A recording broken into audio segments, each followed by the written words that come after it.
What's up, guys? It's Dr. Price with Action Potential Mentoring. Make sure you give us a follow on Instagram at Action Potential Mentoring. And I'm here to help you perform the absolute best today. So today we're going to jump into some content and we're going to take off our performance. And if you have any questions, feel free to shoot me a DM.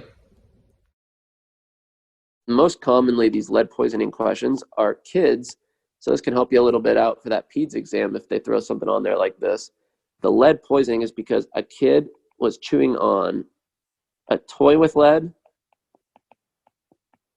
or they're eating paint chips. And so that sounds really weird, but houses made before 1971 or something like that, they had lead in their paint.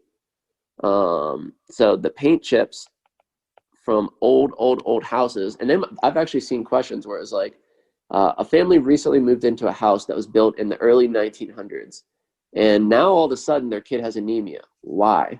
And so it's really because the kid was eating the paint chips that contain lead. Nowadays, like in the last 50 years, you can't even buy paint that contains lead. But back then, they didn't really know what to look for with that.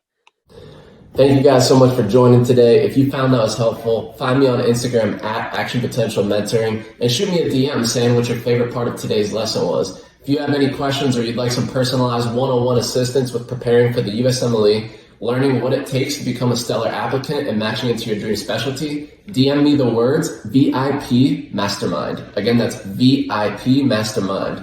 Talk to you soon.